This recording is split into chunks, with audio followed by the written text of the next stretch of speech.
Good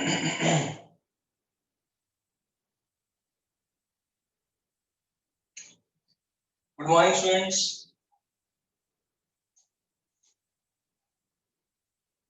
good morning बेटा सब बच्चों, गुड मॉर्निंग।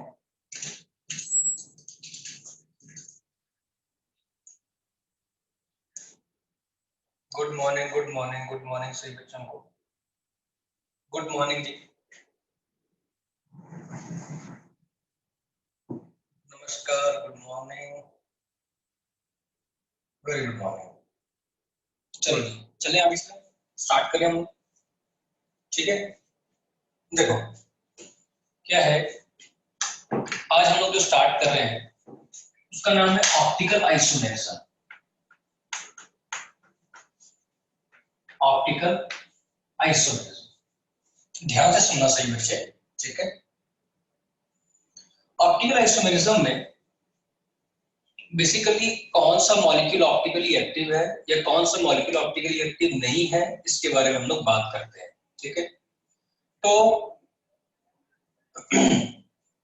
तो लोग क्या करेंगे कि एक कहानी है, उससे पहले आपको एक कायरल सेंटर जरूर सीखना है। एक क्वेश्चन आता है कि एक कायरल सेंटर के बारे में पता करो कि कायरल सेंटर क्या होता है। ठीक है, कायरल सेंटर क्या होता है?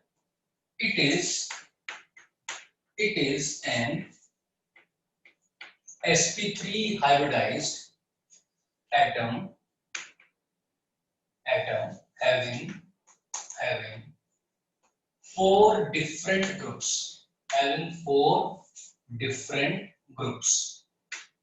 कहने का मतलब एक ऐसा सेंटर जिसकी हाइब्रिडाइजेशन sp3 हो और उसके साथ 4 बॉन्ड लगे हुए हो, और वो जो 4 बॉन्ड के ऊपर जो ग्रुप्स पड़े हुए होंगे वो डिफरेंट होंगे।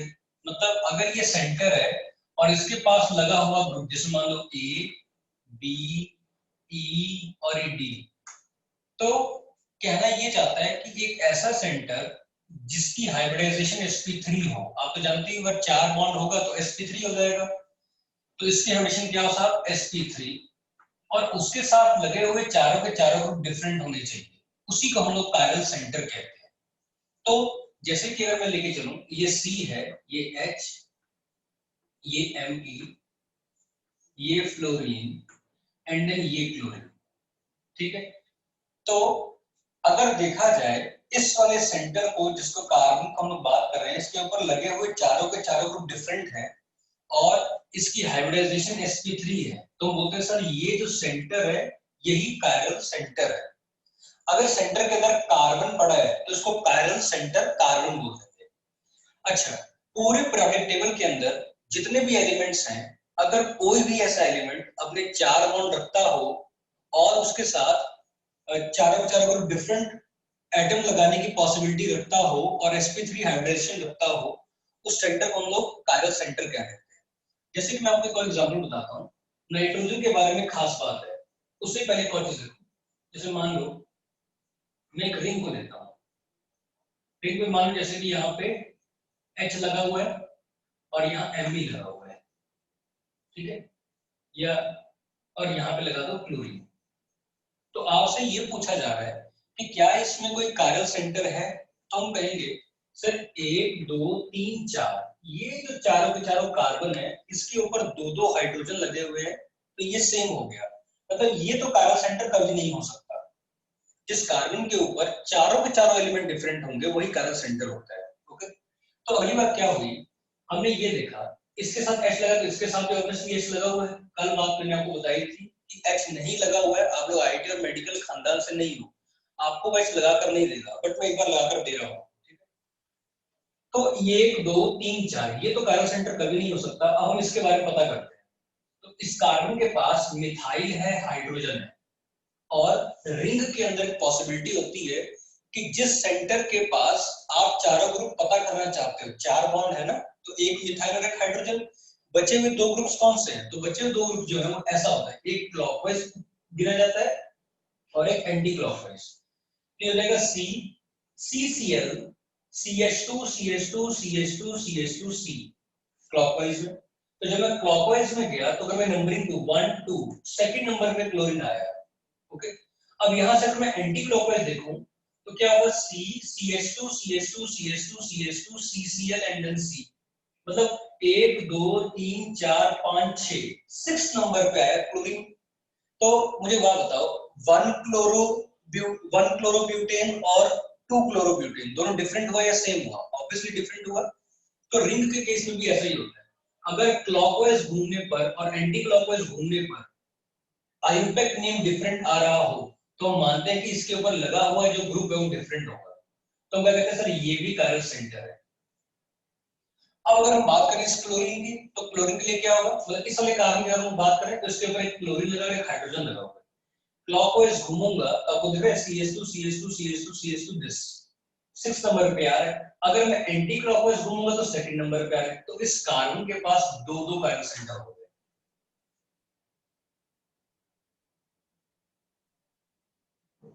अच्छा, एक काम करता हूँ,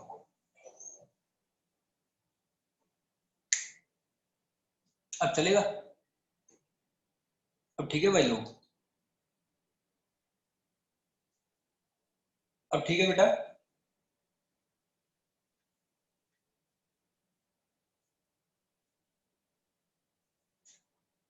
अब ठीक है? ओके। ओके, सो ध्यान देखो अभी मैं ये कहना चाहता हूं, अगर मान लो ये एक रिंग है, ठीक है, ये एक रिंग है, अगर मान लो मैंने यहाँ पे एक मिथाइल लगा दिया, एक मिथाइल लगा दिया, ठीक, तो अब हमें पहचानना है कि इसके अंदर कोई कायरल सेंटर है कि नहीं। तो मैं कहूंगा सर ये वाले तो कभी भी कायरल सेंटर नहीं हो सकते, क्योंकि CH2 CH2 CH2 CH2 CH2 है। एक कार्बन पे अगर दो एलिमेंट भी सेम हो जाए तो वो कायरल सेंटर नहीं होता। कायरल सेंटर होता है कि एक तो उसकी sp3 हाइब्रिडाइजेशन हो और उसके ऊपर चारों के चारों ग्रुप डिफरेंट लगे हुए हों। तो हमने चेक किया इसको, तो इसके पास मिथाइल है और इसके पास H है, जो बता नहीं रहा बट आपको पता होना चाहिए इसकी वैलेंसी सेटिस्फाई करने के लिए। तो इसके पास H है और मिथाइल है, तो रिंग के मैं इस कार्बन से क्लॉकवाइज घूमूं तो C CH2 CH2 CH2 CH2 CH2 C, anti clockwise C CH2 CH2 CH2 CH2 CH2 C। तो अब ये कायरल सेंटर नहीं होगा, राइट। अगर मान लो मैंने यहां पर भी मिथाइल लगा दिया, जरा ध्यान से, इसके पास मिथाइल और हाइड्रोजन तो है ही है। अब अगर मैं यहां से क्लॉकवाइज घूमूं तो C CH2 CH2 CH, ये C के पास M ही आ गया, मतलब 1 2 3 4 4 पोजीशन में मिल रहा है आपको, 4 पोजीशन पे दूसरा मिथाइल मिल रहा है। अब वही अगर मैं एंटी क्लॉकवाइज घूमूं तो 1 2 3 4 फिर से मिल गया। तो क्लॉकवाइज और एंटी क्लॉकवाइज अगर IUPAC सेम हो, अगर आयुपैक नेम सेम हो तो हम कहते हैं इसके ऊपर लगा हुआ दोनों ग्रुप सेम है। अगर क्लॉकवाइज और एंटी क्लॉकवाइज घूमने के बाद दोनों आयुपैक नेम डिफरेंट आता हो तो हम बोलते हैं सर इसके ऊपर लगा हुआ ग्रुप जो है क्या है, डिफरेंट है। ओके, एक और एग्जांपल लेता हूं आप लोग के लिए, अब आप लोग मुझे बताना, ठीक है, क्या इसमें कोई कायरल सेंटर है? क्या इसमें कोई कायरल सेंटर है बताओ? हम कहेंगे तो एक बार चेक कर लेते हैं, इसके पास एक H होगा, इसके पास भी एक H होगा, तो इसका मतलब इसके पास OH H दो हो गए, 1 2 3 1 2 3 4 5, हाँ तो ये हो गया। अब मैं इसके लिए देखूं तो क्लोरीन और हाइड्रोजन क्लॉकवाइज 1 2 3 4 5 नंबर पे आ रहा है, अगर मैं एंटी क्लॉकवाइज हूं तो 1 2 3 पर आ रहा है, तो ऑब्वियसली ये भी क्या हो गया हमारा कायरल सेंटर। ठीक है, वेरी गुड, इतनी बात क्लियर होगी बेटा आप सभी को?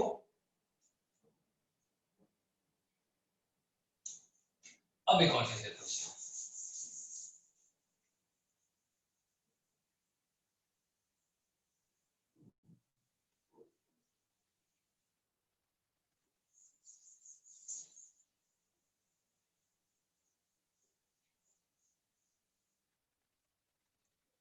अब देखो इसी तरीके से नाइट्रोजन भी एक कायरल सेंटर की तरह काम करता है। ठीक है, कैसे करता है मैं बताता हूँ। अगर नाइट्रोजन के पास, जैसे ये नाइट्रोजन है, इसके पास लोन पेयर है, राइट, और इसके ऊपर लग जाए एक H, एक Me, एक Cl, ऐसे मान लो, राइट। तो हम लोन पेयर को एज अ ग्रुप ट्रीट करते हैं, as a group. Lone pair को एज अ ग्रुप ट्रीट कब किया जाता है? When lone pair is localized, when lone pair is localized. Okay, तो हम कहते हैं इस नाइट्रोजन के पास 1 2 3 और 1 1 4 ग्रुप है और इसकी हाइब्रिडाइजेशन sp3 भी है, इसलिए ये कायरल सेंटर होगा, इसलिए इसको हम लोग कायरल नाइट्रोजन भी बोल देते हैं। एक और बात, अगर मान लीजिए ये नाइट्रोजन का लोन पेयर है ना, HMe and then Cl bond CH double bond CH2, तो आपने रेजोनेंस सीखा हुआ है, तो पाई सिग्मा लोन पेयर, इसका लोन पेयर जो है वो कॉन्जुगेट होकर यहां पर आ रहा है, तो क्या बन जाएगा ये?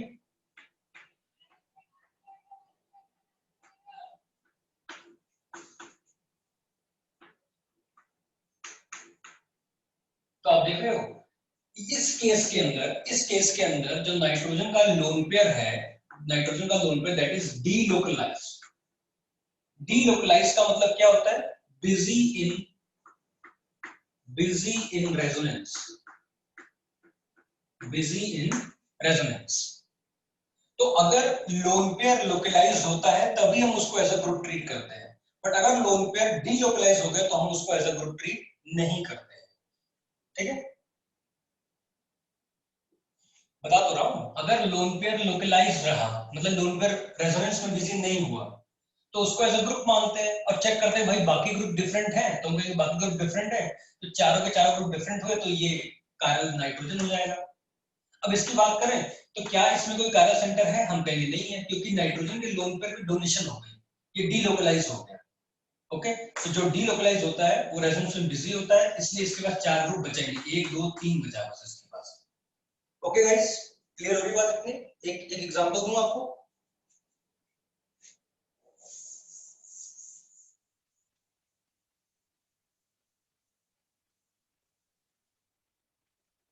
एक एग्जांपल दो भाई, देखो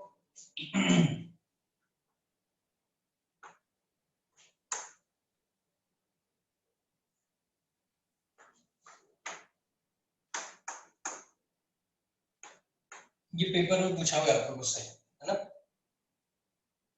तो सर अब ये कायरल है कि नहीं? नहीं, बिल्कुल नो कायरल, ये कायरल नहीं है, ये वाला कायरल है, ये वाला कायरल है ही नहीं। ठीक है, ये वाला कायरल नहीं है, ये वाला कायरल है। ये सिंपल सी बात है, नाइट्रोजन का लोन पेयर अगर लोकलाइज होगा, रेजोनेंस में बिजी नहीं होगा, तो चारों ग्रुप देख लो डिफरेंट है, तो कायरल सेंटर हो जाएगा। अगर नाइट्रोजन का लोन पेयर बिजी है तो कभी भी कायरल सेंटर नहीं होगा, सिंपल। ठीक है, अब एक और एग्जांपल देखो जरा,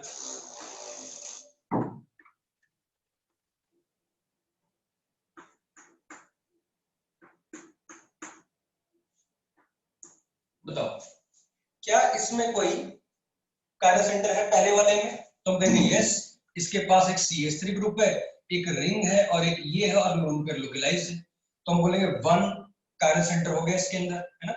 ये वाला जो लोन पेयर है वो क्या है? लोन पेयर लोकलाइज है। अब अगर हम इसकी बात करेंगे तो इसका लोन पेयर साथ बिजी है, क्यों? अगर इसका लोन पेयर बिजी है तो ये कायरल सेंटर नहीं होगा, कायरल सेंटर नहीं होगा, बिल्कुल सही बात। ठीक है, तो मैं एक काम करता हूं, मैं एक एग्जांपल बनाता हूं अच्छा सा, कंबाइंड एग्जांपल।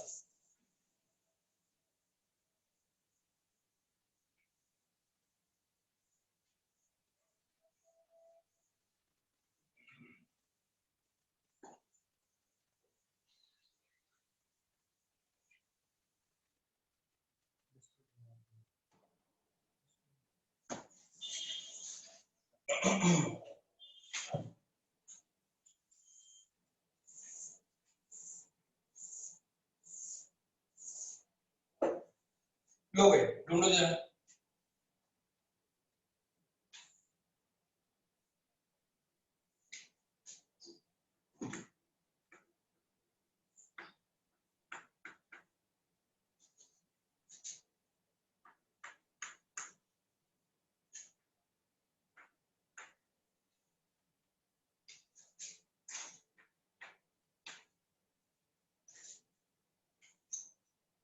बताओ क्या इसमें कोई कायरल सेंटर है? जल्दी से बताओ जरा, इसमें कितने कायरल सेंटर है? इसमें कितने कायरल सेंटर है आपने ये बताना है, ठीक है?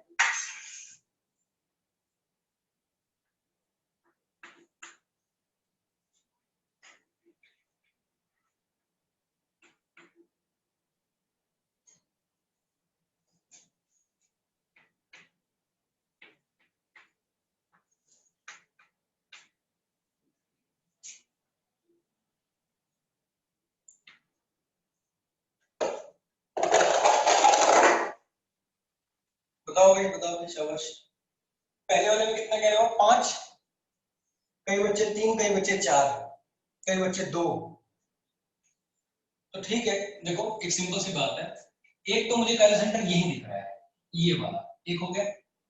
क्या ये नाइट्रोजन वाला है? हमने लोन पेयर लगाकर देखा तो हमने कहा sir lone pair sigma sigma, lone pair sigma कुछ भी नहीं। तो एक ये वाला भी कायरल सेंटर हो गया, समझ रहे हो मेरी बात? एक ये वाला भी हो गया, एक ये वाला भी हो गया, 2 हो गए। अब रिंग के मेंबर को भी तो देखना था, तो ये भी कायरल सेंटर है, ये वाला भी कायरल सेंटर है और ये वाला भी कायरल सेंटर है, तो टोटल 5 कायरल सेंटर है इसके। 5 होगा बेटा, ये देखो ना इसके पास बी आर है, एच है, 2 हो गए। क्लॉकवाइज एंटी क्लॉकवाइज घूमो, देखो एनवायरनमेंट अलग अलग आया है सभी के केस में। क्लॉकवाइज एंटी क्लॉकवाइज घूम कर देखो, आईपैक नेम डिफरेंट आएगा, ठीक है? हाँ। अब इस वाले में देखो जरा, इस वाले में क्या कहते हो आप? इस वाले में है कितने का सेंटर? सेकंड वाले में चेक करो जरा, बताओ।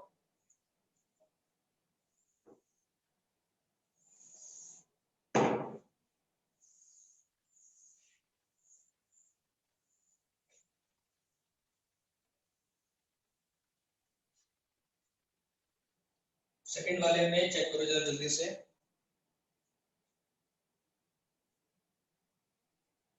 थ्री।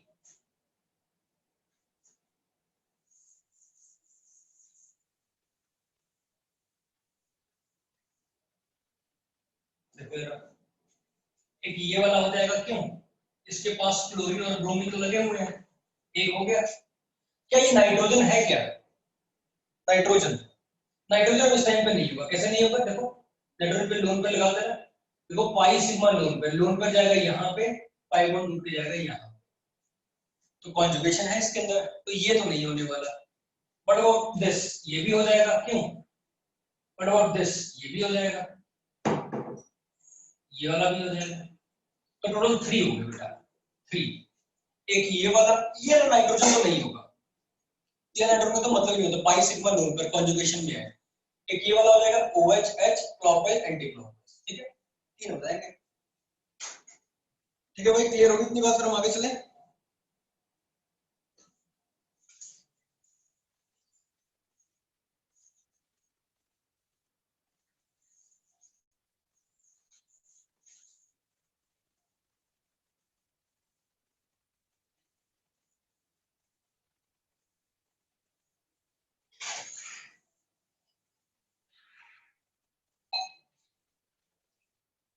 ओके, अब मेरी बात बहुत ध्यान से सुनो, ये रहा कायरल सेंटर के बारे में जानना। ऑप्टिकल आइसोमेरिज्म मैं अभी के भी खत्म कर दूंगा सारा, बट आपको एक बार समझना जरूर पड़ेगा क्या है ऑप्टिकल आइसोमेरिज्म। एक एक साइंटिस्ट थे जिनका नाम था लुइस पास्चर, थोड़ी कहानी है, पहले आपको समझना पड़ेगा जल्दी जल्दी में। एक साइंटिस्ट है लुइस पास्चर, जो किसी फॉरेन कंट्रीज में रहते थे। तो क्या था कि जब वो छोटे थे, 10वीं क्लास में थे, तो किसी शहर में उनके फादर साहब की मेडिकल की शॉप होती, ठीक है? तो वो संडे टू संडे अपनी छुट्टी वाले टाइम पे उनके पास जाया करते थे।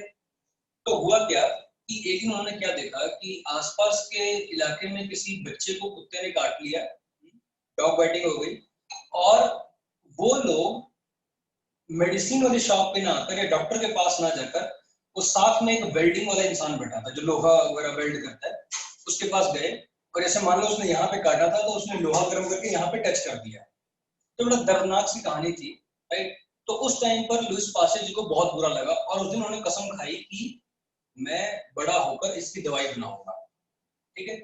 तो हुआ कि आप तो जानते हो, गांव के अंदर कोई एक किसी एक चीज का सॉल्यूशन मिल जाए तो लोग उसको बाबा या तांत्रिक मानना शुरू कर देते हैं, भाई इसी के पास इसका सॉल्यूशन होगा। कई बार उस लगाने से कई लोग मर जाते थे, टेटनस के कारण मर जाते थे, कई बार ऐसा नहीं भी होता था, ठीक है? तो हुआ क्या बेसिकली, हुआ क्या फिर आगे क्या हुआ, जैसे जैसे साइंटिस्ट बड़े उतरे, लुईस पास्चर साहब अपने कॉलेज के टाइम पर आए, तो उन्होंने एक एंटी रेबिस नाम की दवाई बनाई, एंटी रेबिस, जो आज की डेट में पूरे ऑल ओवर वर्ल्ड में फ्री है। अगर आप गवर्नमेंट हॉस्पिटल में जाओगे, एंटी रेबिस की दवाई मांगोगे तो 2 रुपए का पत्ता आता है पूरा का पूरा। तो मतलब वो एक अकेले ऐसे साइंटिस्ट हैं अभी तक, थे मतलब सॉरी, जिनका जो पैसे के लिए नहीं काम करते थे, उन्होंने काम किया सब लोगों की भलाई के लिए। और वो इतने बड़े साइंटिस्ट थे, आते जाते वो किसी को सलाह दे देते थे ना, तो आज तक उसको दुनिया फॉलो करती है। जैसे कि मैं क्या बताने जा रहा हूँ, बिल्कुल। अगली बात क्या हुई कि जिस शहर में वो रहते थे ना, तो वहां पर बहुत ही ठंडा टेम्परेचर होता था, मतलब बर्फ ही रहती थी 12 के 12 महीने। तो आपने देखा होगा कई बार जब आप पुरानी मूवीज देखते हो हॉलीवुड की, तो उसमें लोग ड्रिंक करते हैं, है ना, जो वो फाइटिंग वाली मूवीज होती है ना, उसमें लोग ड्रिंक करते रहते हैं कि हाँ इसके अंदर भी ड्रिंक कर लिया, उसके अंदर भी, है ना, अल्कोहल लेते रहते हैं। तो क्या होता है कि वहां के टेम्परेचर के हिसाब से उनको उनकी रिक्वायरमेंट होती है, राइट।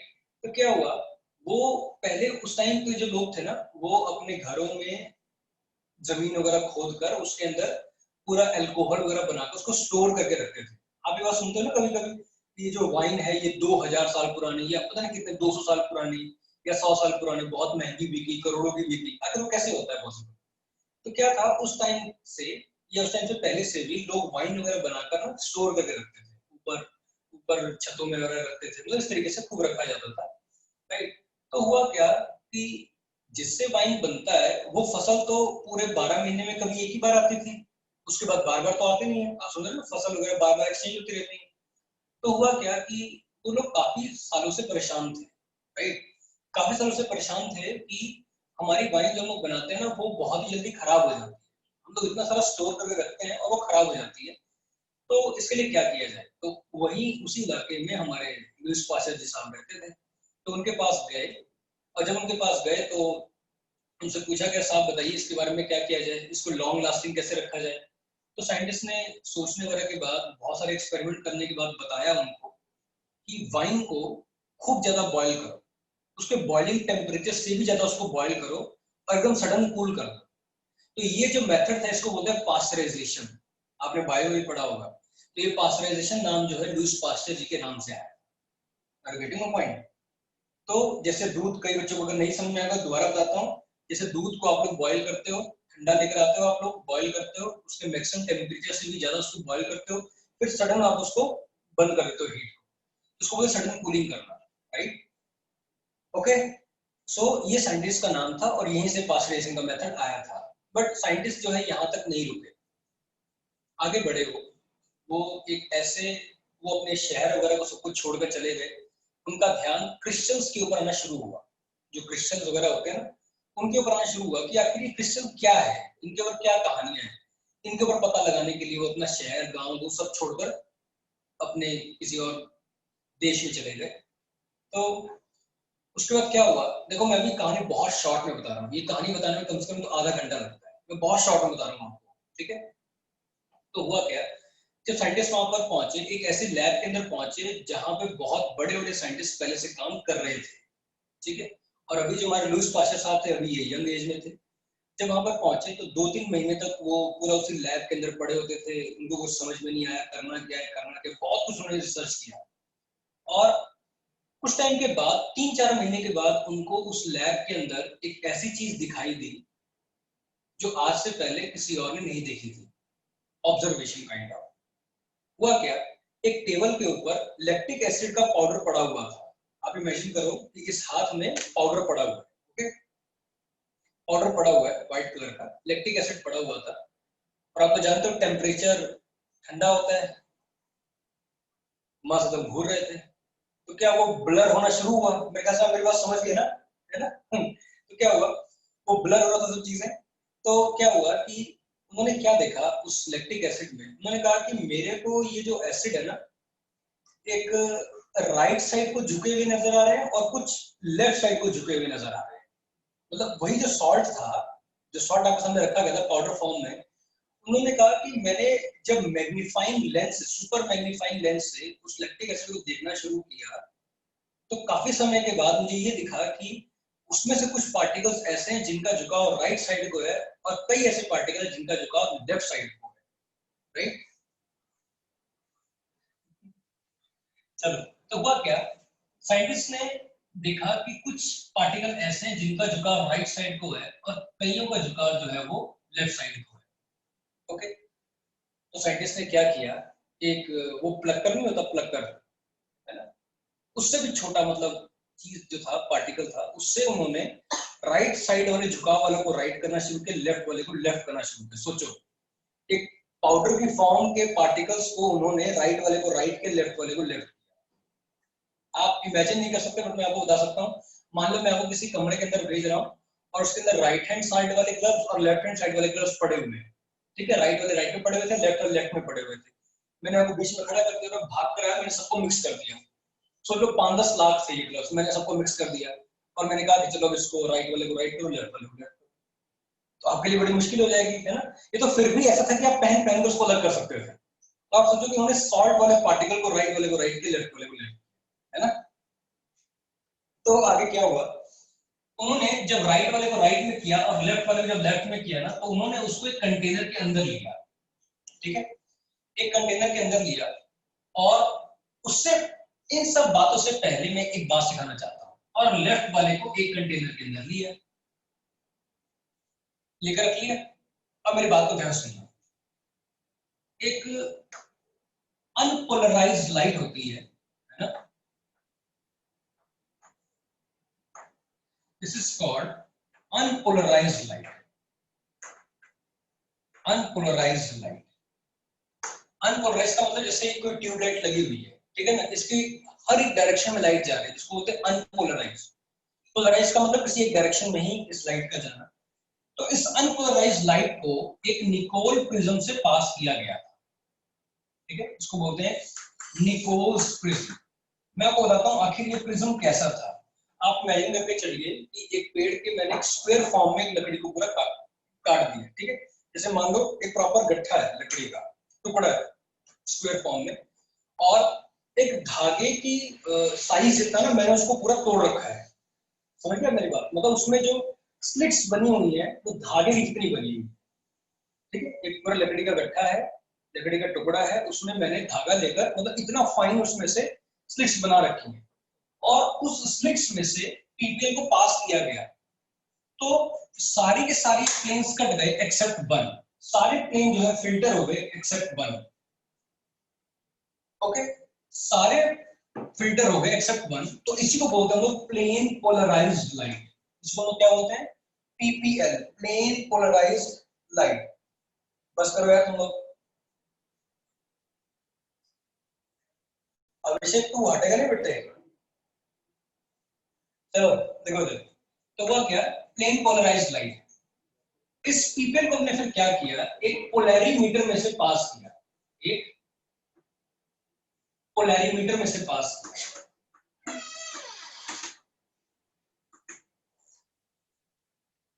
देखना शुरू करो, इस पीपीएल को जो यहां से निकला इसको हमने पोलैरिमीटर में से पास किया, और पोलैरिमीटर में बेटा एक सॉल्यूशन रखा जाता था। पोलैरिमीटर में क्या था, एक पूरा सॉल्यूशन। तो इस सॉल्यूशन से जब हम लोग पीपीएल को पास करवाते थे ना, तो दो चांस होते थे। दो चांस क्या होते थे, या तो पीपीएल सीधा का सीधा ही निकल जाए, रोटेट ना हो, या तो पीपीएल जो है वो अपनी एक्सिस से राइट साइड को या अपनी एक्सिस से लेफ्ट साइड को रोटेट होता हुआ नजर आता था। दो चांस हो सकते थे, उस सॉल्यूशन से पास करने का दे तो पीपल सीधा का सीधा निकल जाए, या फिर वो थीटा एंगल से राइट साइड को डिफ्लेक्ट हो जाए, या फिर थीटा एंगल से लेफ्ट साइड को डिफ्लेक्ट हो जाए, है ना। राइट साइड वाले को हमने डेक्स्ट्रो बोला, ये साहब डेक्स्ट्रो रोटेटरी है, और लेफ्ट वाले को हमने क्या बोला, लीवो रोटेटरी, ठीक है। तो डेक्स्ट्रो को रिप्रेजेंट करते हैं डी से और लीवो को रोटेट करते हैं एल से। तो एट लास्ट कंक्लूजन बस समझाता हूं, अगर पीपीएल सीधा निकल गया तो हम बोलते हैं sir solution is optically, solution is optically inactive. अगर पीपीएल सीधा का सीधा निकल गया तो हम कहेंगे साहब सॉल्यूशन ऑप्टिकली इनएक्टिव रहा होगा। और अगर पीपीएल लेफ्ट या राइट साइड को रोटेट होता है तो हम कहते हैं sir solution is optically active. ध्यान से सुन लो, अगर सॉल्यूशन ऑप्टिकली एक्टिव हुआ तो पीपीएल को रोटेट करेगा, अगर सॉल्यूशन ऑप्टिकली एक्टिव नहीं हुआ तो पीपीएल को रोटेट नहीं करेगा। इसका मतलब किसी भी कंपाउंड की ऑप्टिकली एक्टिविटी की जो कहानी है वो डिपेंड करती है सॉल्यूशन के ऊपर, राइट। सॉल्यूशन ऑप्टिकली एक्टिव तो पीपीएल रोटेट करेगा, सॉल्यूशन ऑप्टिकली इनएक्टिव तो पीपीएल रोटेट नहीं करेगा। कितनी बार सबको समझ में आ गई? फिर मैं आगे चलूं।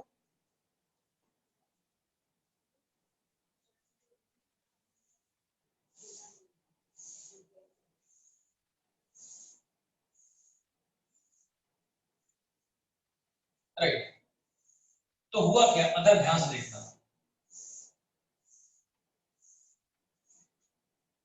हुआ क्या, ये जो पीपीएल था ना, ये जो पीपीएल था जब सॉल्यूशन से पास करवाया गया, अगर सॉल्यूशन ऑप्टिकली एक्टिव तो पीपीएल रोटेट हो जाएगा, अगर सॉल्यूशन ऑप्टिकली इनएक्टिव तो पीपीएल रोटेट नहीं होगा। इतनी सी कहानी थी। तो हुआ क्या, उसी पीपीएल को हमने साइंटिस्ट ने, न्यूज पासेस साहब ने, जिसको राइट साइड को राइट किया था, लेफ्ट वाले को लेफ्ट किया था, अब इस कंटेनर में लेने के बाद पीपीएल को पास करवाया गया। पीपीएल को जब पास करवाया गया तो हमारा जो पीपीएल था वो राइट साइड को रोटेट हो गया, और जब इससे पीपीएल को पास कराया गया तो ये लेफ्ट साइड को रोटेट हो गया। तो साइंटिस्ट को ये समझ में आया कि हमारा जो पार्टिकल है ना, क्रिस्टल फॉर्म वाला पार्टिकल है, वो राइट साइड वाला पीपीएल को राइट साइड को रोटेट करता है, लेफ्ट वाला लेफ्ट साइड को रोटेट करता है, ठीक।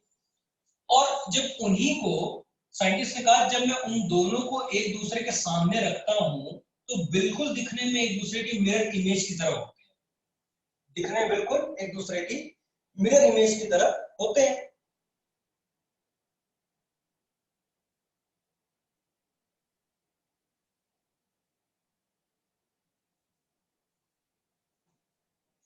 राइट साइड वाले को डेक्स्ट्रो, लेफ्ट साइड वाले को लीवो।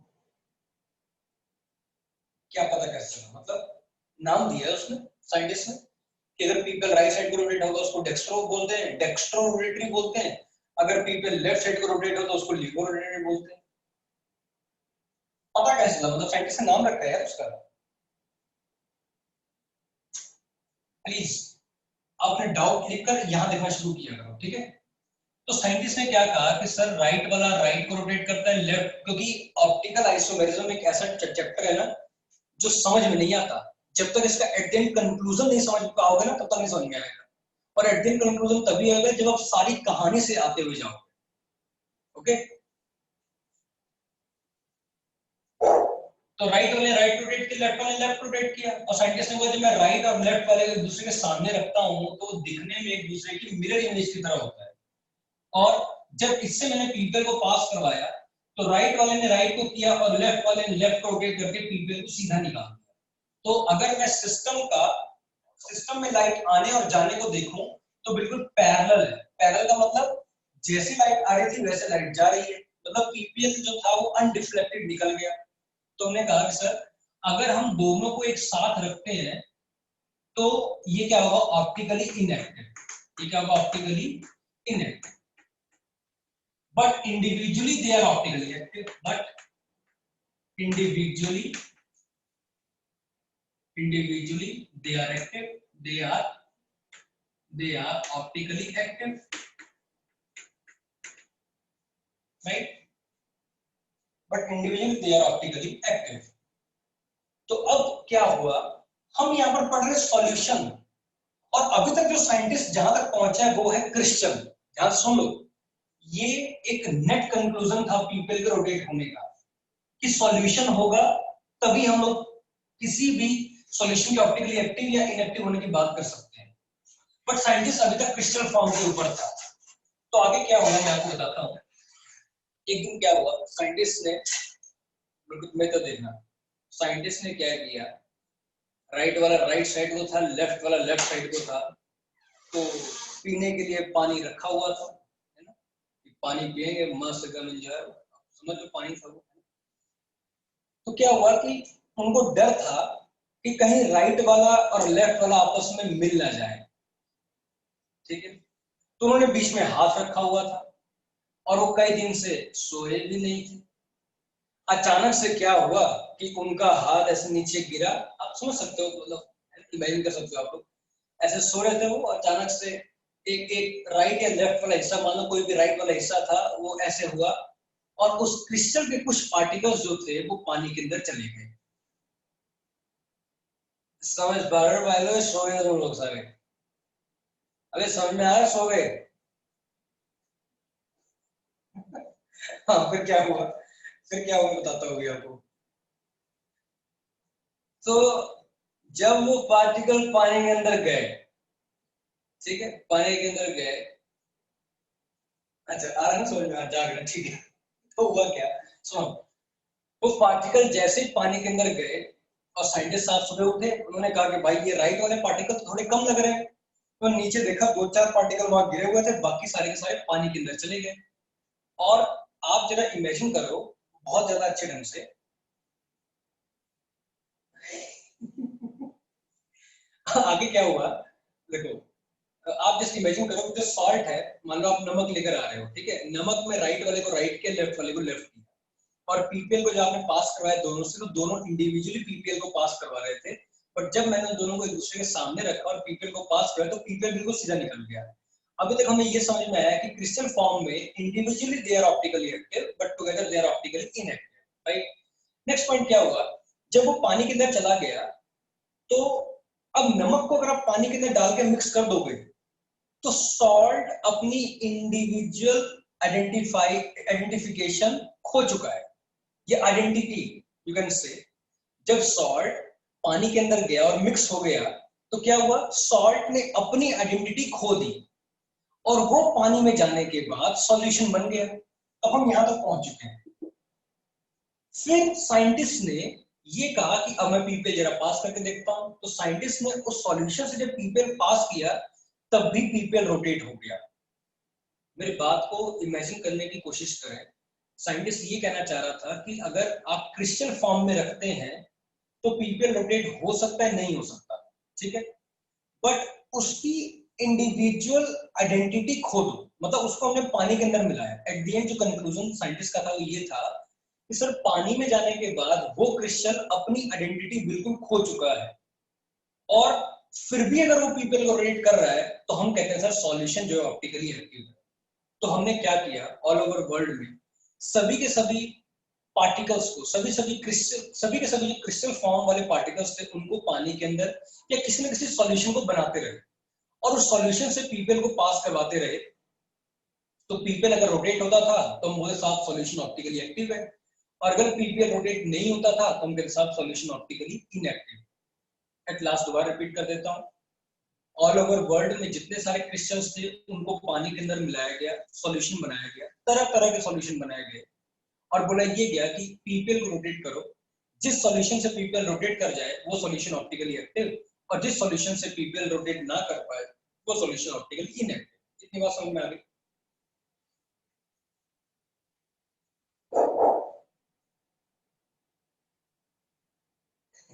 ठीक है, इतनी बात समझ में आ गई? आगे क्या हुआ, तो अब सॉल्यूशन के ऊपर एक कहानी थी।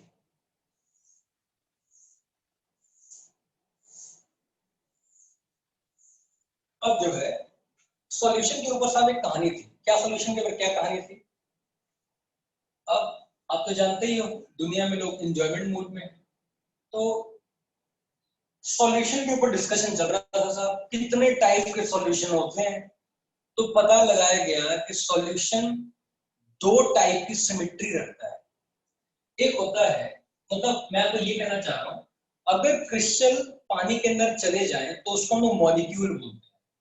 मॉलिक्यूल वर्ड आप तभी यूज करते हो जब भी कोई चीज, मतलब जब भी हम कभी बात करते हैं लिक्विड फॉर्म के अंदर, तो उस फॉर्म को हम मॉलिक्यूल बोलते हैं। तो बोला ये गया कि सर सॉल्यूशन के अंदर दो टाइप के मॉलिक्यूल होते हैं, एक होता है सिमेट्रिक मॉलिक्यूल और एक होता है एसिमेट्रिक मॉलिक्यूल। ध्यान से सुनना, एक होता है हमारे पास symmetric molecule, symmetric symmetric molecule. Symmetric molecule क्या थे कि जिनके पार्टिकल का साइज सेम था, पार्टिकल साइज सेम, मतलब समझ में, एक ऐसा सॉल्यूशन जिसमें पार्टिकल का जो साइज था ना वो सेम था, राइट, मतलब मॉलिक्यूल का साइज सेम था। तो क्या हुआ, सॉल्यूशन दो टाइप के हुए, एक सिमेट्रिकल और एक एसिमेट्रिकल। सिमेट्रिकल का मतलब एक ऐसा सॉल्यूशन जिसमें मॉलिक्यूल का साइज सेम था, सिमिलर था। तो इससे जब पीपल को पास करवाया गया तो मान लीजिए किसी एक ने पीपल को रोटेट किया होगा और उसी के सामने उसी का काउंटर बैलेंस बैठा हुआ है, उसी के साइज इतना, उसने पीपल को उतना ही रोटेट करके पीपल को सब सीधा निकाल दिया। तो हमने क्या कहा कि सर एक सिमेट्रिकल मॉलिक्यूल में एक ऐसा सॉल्यूशन जिसमें मॉलिक्यूल का साइज बिल्कुल सिमिलर होता है और जब उससे पीपीएल पास करवाते हो तो पीपीएल बिल्कुल सीधा निकल गया। तो पीपीएल जब बिल्कुल सीधा निकल गया तो हमने क्या कहा कि sir symmetrical molecules are optically inactive, are optically inactive. Okay, और फिर हम बात करते हैं असिमेट्रिक की, असिमेट्रिक मॉलिक्यूल। असिमेट्रिक मॉलिक्यूल क्या था, जिसमें साइज क्या था, वो डिफरेंट था, size different.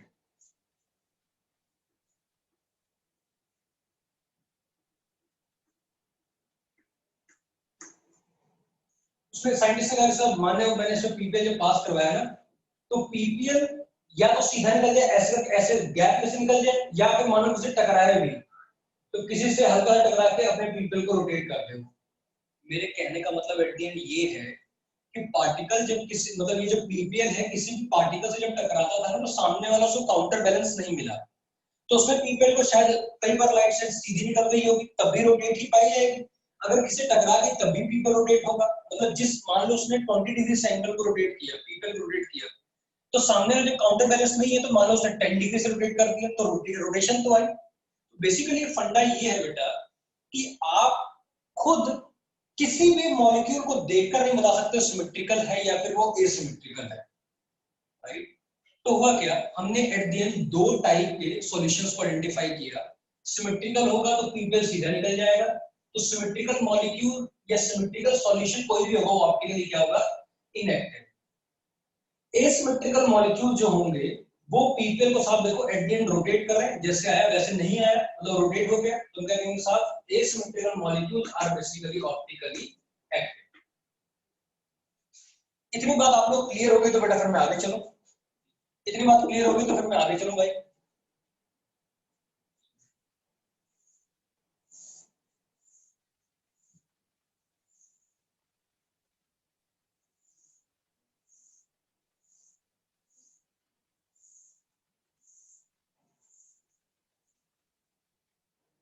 Okay good.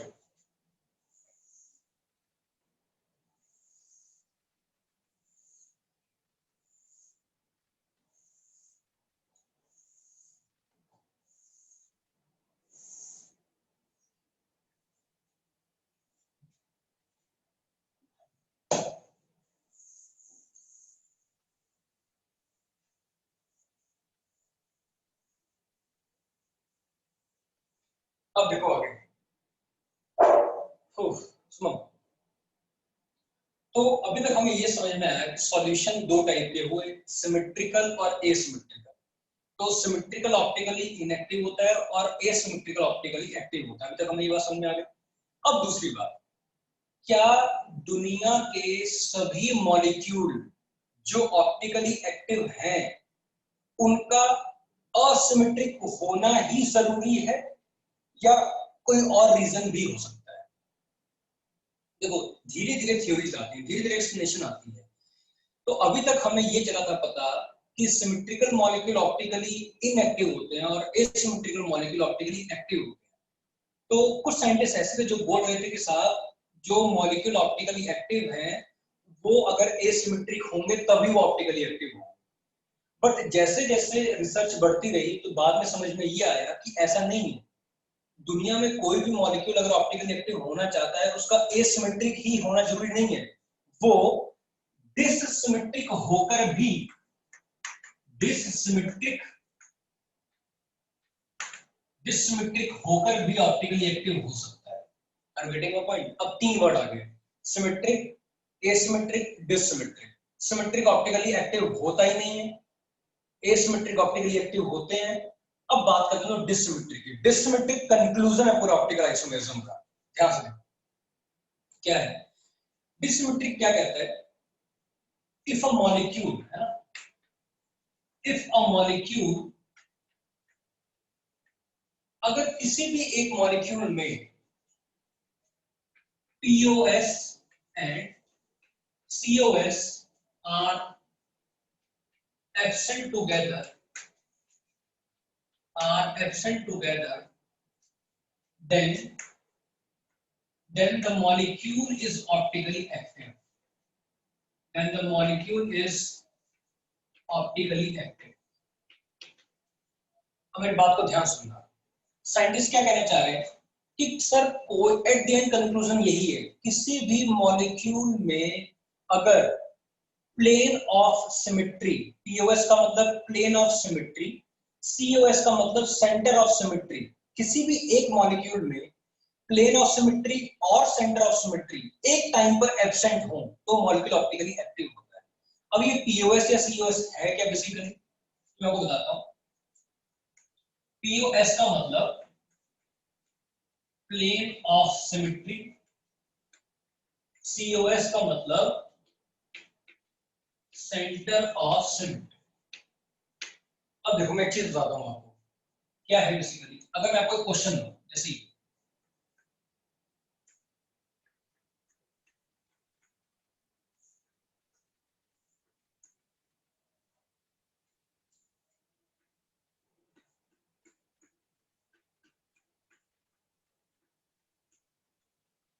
Plane of symmetry ये कहता है कि कोई भी ऐसा मॉलिक्यूल किसी भी प्लेन से आप उसको कट करें और वो दो इक्वल हाफ में डिवाइड हो जाए। तो अगर किसी मॉलिक्यूल को आप दो इक्वल हाफ में डिवाइड कर सकते हो तो वो मॉलिक्यूल ऑप्टिकली एक्टिव नहीं होगा। जो मॉलिक्यूल दो इक्वल हाफ में डिवाइड ना हो सके वो मॉलिक्यूल ऑप्टिकली एक्टिव होगा। जैसे पूछा जा रहा है ये, पहले आपको इसको समझना पड़ेगा। इसको मैं इस वाले मॉलिक्यूल को मैं 3D में यहां पर ला रहा हूं आपके सामने। C डबल बॉन्ड C, ठीक है, C double bond C, bond CH3, bond H, bond CH3, bond H। इनको आप बॉल्स मान लीजिए, ठीक है। ये C वाली बॉल है, ये CH3 वाली बॉल है, ये भी CH3 वाली बॉल, ये भी H और ये भी H। आपके सामने ही पूरा स्ट्रक्चर है, CH3 CH3 H H C C। अब इस मॉलिक्यूल को दो इक्वल हाफ में आप डिवाइड करके देखो, तो क्या अगर मैं इस लाइन को ऐसे कट कर दूं तो आप देख रहे हो C के सामने C, CH3 के सामने CH3, H के सामने H। क्या ये दो इक्वल हाफ में डिवाइड हो गया? तो इस मॉलिक्यूल को हमने बीच में से ऐसा प्लेन कट किया जिस टाइम पर ये दो इक्वल हाफ में डिवाइड हो गया, तो हमने कहा यस प्लेन ऑफ सिमेट्री है। तो क्या ये ऑप्टिकली एक्टिव है? तुम कहेंगे नहीं। अगर किसी भी मॉलिक्यूल में प्लेन ऑफ सिमेट्री या सेंटर ऑफ सिमेट्री मिल जाए तो ऑप्टिकली एक्टिव नहीं होता। सेंटर ऑफ सिमेट्री समझने में थोड़ा टाइम लगेगा। अब मैं बात कर रहा हूं इसकी, तो आप इमेजिन करोगे इसको, जब मैं यहां पर लिख रहा हूं तो आपको CH3 CH3 H H C double bond C। आप इसको इस तरीके से कट करने की कोशिश करोगे, बट डबल बॉन्ड के अराउंड कभी भी ऐसे कट नहीं होता, ऐसे या ऐसे कट नहीं होगा, इसको तो भूल ही जाओ। ओके, तो हमने ये देखा क्या ये इस तरीके से कट होगा? तुमने कहा नहीं। अगर मैं ऐसे कट करूंगा तो CH3 के सामने H और H के सामने CH3, दो इक्वल हाफ में कट होना चाहिए।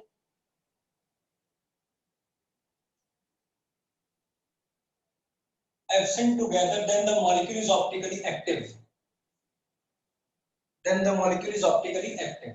ठीक है?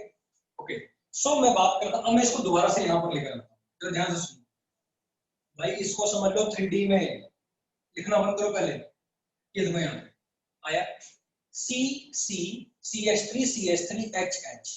आपने अभी तक इसको इस तरीके से कट किया था। प्लेन काफी तरह से हो सकते हैं, प्लेन काफी एंगल्स में हो सकते हैं। काफी सारे प्लेन्स हो सकते हैं, किसी भी प्लेन में काटो। आपको काटना सिखा रहा हूँ ताकि आपको कोई जिंदगी में काट ना सके। आप जानते हो ना, कई सारे बच्चे जब दिल्ली या बॉम्बे या काफी सारी जगह जाते हैं तो ऑटो रिक्शा वाले उनको बोलते हैं हाँ भैया यहाँ से आ जाने में कितना पैसा लगेगा, भैया मीटर का पैसा दे देना।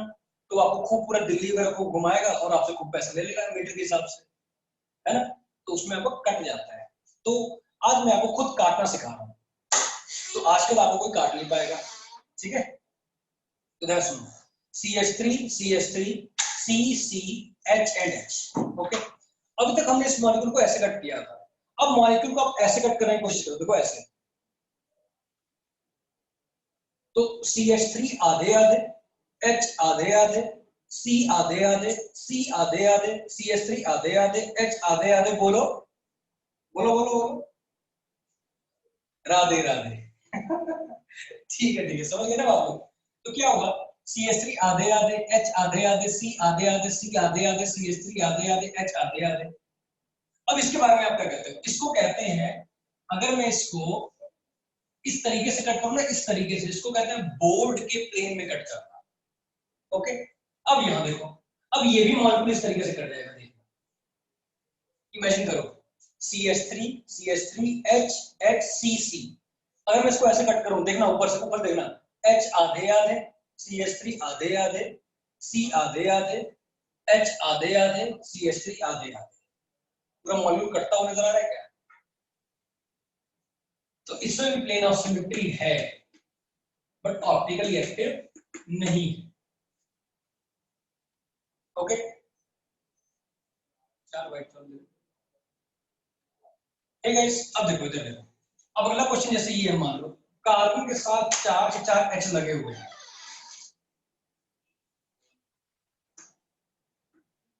क्या कहते हो? बताओ भाई।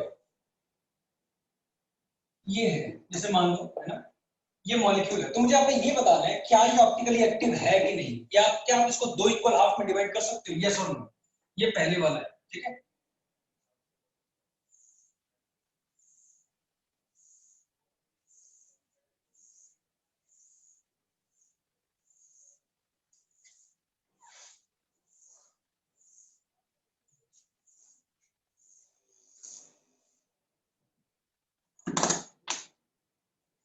कलर वाले दिया,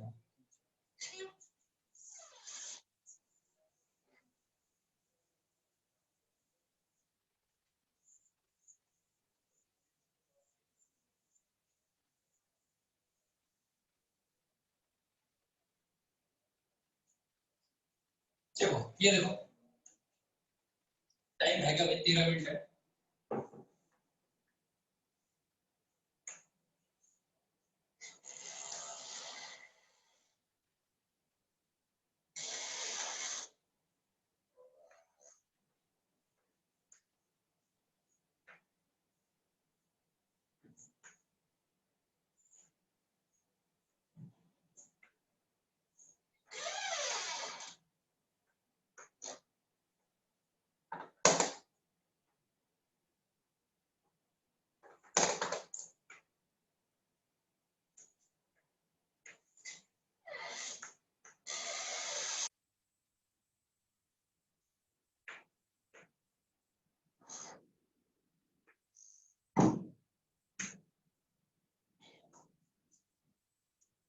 ये चार मैंने आपको दिया, ठीक है। अब जरा गौर से सुनना, बहुत ज्यादा गौर से। ये है अपना CH4, ये अपना CH3Cl, ये अपना CH2Cl3r, ये अपना C फ्लोरीन क्लोरीन ब्रोमीन, ठीक है। तो मैं आपके सामने पहले वाला मॉलिक्यूल बनाकर दिखा रहा हूं, ठीक है।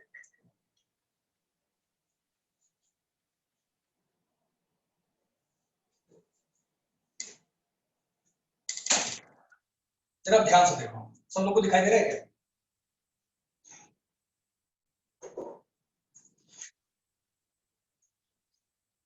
दिखाई दे रहा है?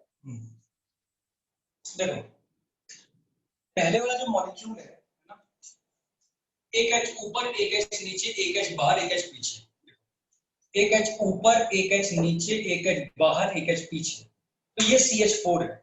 तो क्या कोई ऐसा प्लेन है जिससे मैं इसको कट करने के बाद दो इक्वल हाफ में डिवाइड कर सकूं? बताओ, सिंपल ऑप्शन देखो, हल्का सा इसको ट्विस्ट करो, ऐसे कट करो, देखो ऐसे, ये भी एच आधे आधे, बॉन्ड भी चीर रहा है, देखो बॉन्ड चिर रहा है यहाँ पे, एच एच की बॉल मान लो, अब यहाँ पे इमेजिन कर लो, एच आधे आधे, ये भी एच आधे आधे, ये ऐसे कट गया, और ये पूरा एच और ये पूरा एच आपस में मिरर इमेज, दिख रहे हो, ऐसे ऐसे। एक बात ये हो गई। एक और चीज, मैं इसको इस तरीके से भी कट कर सकता हूँ, मैं इसको इस तरीके से भी कट कर सकता हूँ, मैं इसको इस तरीके से भी कट कर सकता हूँ, मैं इसको इस तरीके से भी, मतलब अगर 3D में कहीं पर भी लोग बैठे हुए हो ना, तो मैं इसको किसी भी एंगल से कट कर सकता हूँ। देखो आपको दिख रहा है कि नहीं दिख रहा है, देखो आप किसी भी एंगल में डिवाइड कर, देखो आपके एंगल से ऐसे कट जाएगा। तो ये वाला मॉलिक्यूल अगर दो इक्वल हाफ में डिवाइड हो रहा है, तो क्या इसमें पीओएस है? हम कहेंगे यस। क्या ये ऑप्टिकली एक्टिव है? हम कहेंगे नहीं।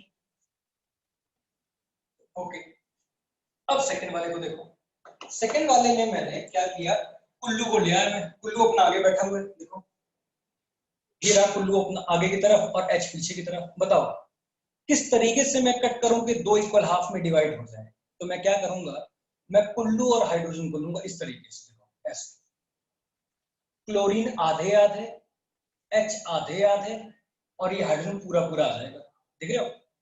अगर आप इसको ऐसे इस तरीके से करते हैं ना, दो एच को एक साथ लेते, तो ये दो तो आधे आधे हो जाते हैं, बट क्लोरीन के सामने एच आ जाता मिरर इमेज में।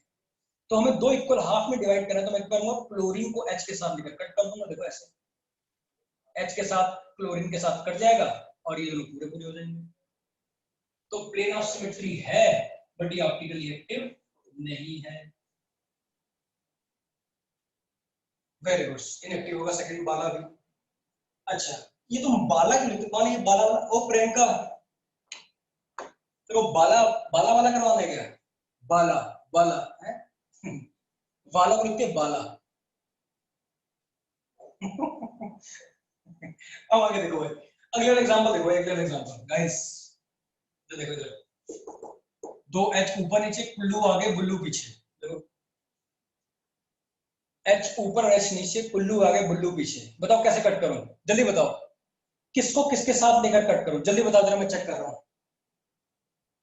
जल्दी बताओ जल्दी, किसको किसके साथ में कट करूं, कुल्लू बुल्लू को, या बुल्लू हाइड्रोजन को, या कुल्लू हाइड्रोजन को, जल्दी बताओ। अबे यार, ये फ्लोरीन वाला कौन है? यस, कुल्लू बुल्लू को लेकर कट करना पड़ेगा भाई अबे यार, मैंने नाम रखा है कुल्लू बुल्लू, तुम चुल्ली बुल्ली पता नहीं क्या क्या लिखी जा रहे हो, कुल्लू बुल्लू बोलो ना यार। हाँ बिल्कुल। अब देखो, ये कुल्लू है, ये बुल्लू है, कुल्लू बुल्लू के साथ कट करूं या कुल्लू हाइड्रोजन के साथ कट करूं, बताओ जल्दी बताओ। कुल्लू बुल्लू के साथ, ठीक है, देखो कुल्लू आधे आधे, बुल्लू आधे आधे, और हाइड्रोजन पूरे पूरे, दिख रहा है? आप कट कर रहे हो, काटना आ रहा है तुम लोग को, देखो मैं काटना सिखा रहा हूँ तुम लोग को, देखो कट रहा नहीं कट रहा है, देखो ऐसे कट जाएगा, ये पूरा ऐसे कट जाएगा। तो अगर ये कट जाएगा, तो इसका मतलब प्लेन ऑफ सिमेट्री है, तो ये ऑप्टिकली एक्टिव नहीं है। ओके, अब लास्ट में बताओ जरा, अब मैंने कुल्लू बुल्लू फुल्लू सब लिख दिया, बस ईलू नहीं लिया मैंने।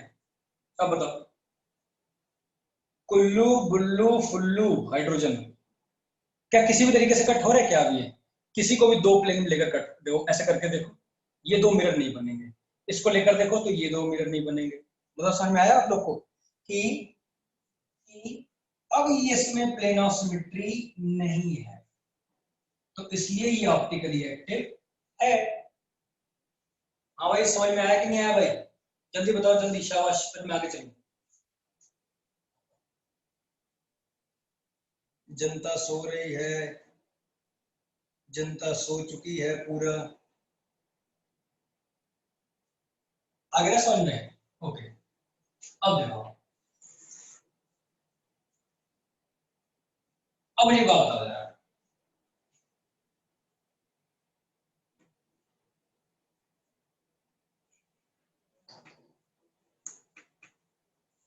अब मुझे बताओ जरा, क्या इसको आप दो इक्वल हाफ में डिवाइड कर सकते हो? क्या इसमें प्लेन ऑफ सिमेट्री है? हाँ या नाम भरो जरा।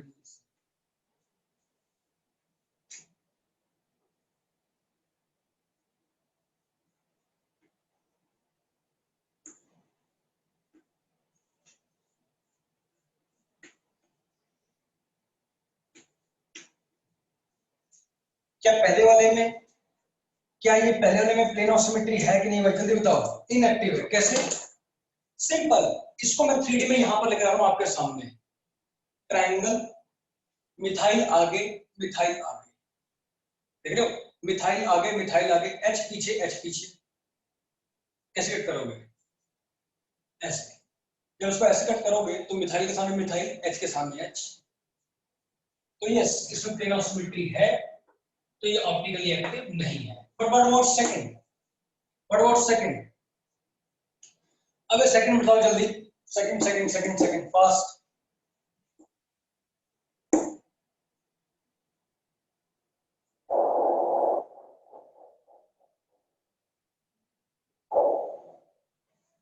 मार खाएगी साक्षी, चपेट खानी है तो। एक बात देखो भाई, एक सिंपल सी बात है, मिथाइल आगे, मिथाइल पीछे, हाइड्रोजन आगे। अब देखो ना, अभी देखो कलुए को, देखो कलुए को, मतलब ब्लैक कलर की घड़ी। अब मेरी बात बताओ, अगर तुम ऐसे रखता हूं, आप इसको इस तरीके से जब कट करोगे तो मिथाइल के सामने हाइड्रोजन नहीं आ जाएगा। देखो मान लो ये मिथाइल है और ये मिथाइल है और ये हाइड्रोजन है, तो अगर आप इसे कट करोगे तो मिथाइल के सामने हाइड्रोजन नहीं आ जाएगा। सिंपल, तो ये कटेगा ही नहीं। आप अगर चाहो तो इसको इस तरीके से भी कट करने की कोशिश कर सकते हो। तो जब इसको ऐसे कट करोगे तो फिर भी मिथाइल के सामने तो हाइड्रोजन आ जाएगा ना, तो ये मॉलिक्यूल दो इक्वल हाफ में डिवाइड नहीं होगा, तो ये ऑप्टिकली एक्टिव हो जाएगा। एट लास्ट मेरी आप दोबारा एक बात सुने, देखो जितने कार्बन, जितने हाइड्रोजन, जितना मिथाइल इसके पास है वही इसके पास भी है। दोनों का मॉलिक्यूलर फॉर्मूला सेम है, बट 3D में अरेंजमेंट अलग होने के कारण मॉलिक्यूल ऑप्टिकली एक्टिव हो जाता है और मॉलिक्यूल ऑप्टिकली एक्टिव नहीं होता। तो जो आप ऑप्टिकल आइसोमेरिज्म में पढ़ रहे थे, एट द एंड अगर आपको कभी कोई मॉलिक्यूल देखना हो कि वो ऑप्टिकली एक्टिव है या फिर इनएक्टिव है, तो क्या करना पड़ेगा? उसको काट के देखना पड़ेगा। अगर कट जाए दो इक्वल हाफ में तो वो ऑप्टिकली इनएक्टिव, अगर वो ना कटे तो ऑप्टिकली एक्टिव। तो मैं एक और एग्जांपल देता हूं, जरा मुझे बता दें।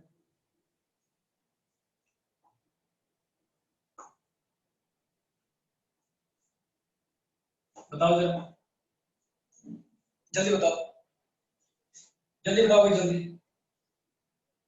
मैंने यहां पर H नहीं लिखा तो ऑब्वियसली मिथाइल के पीछे ही H होगा, ठीक है?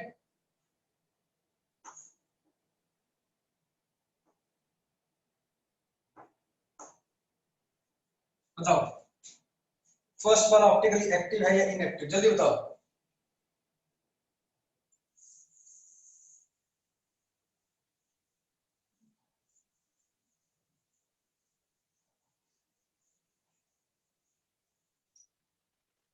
फर्स्ट वाला इनएक्टिव, दूसरा वाला एक्टिव, जल्दी बताओ। सेकंड वाला एक्टिव, सेकंड वाला एक्टिव।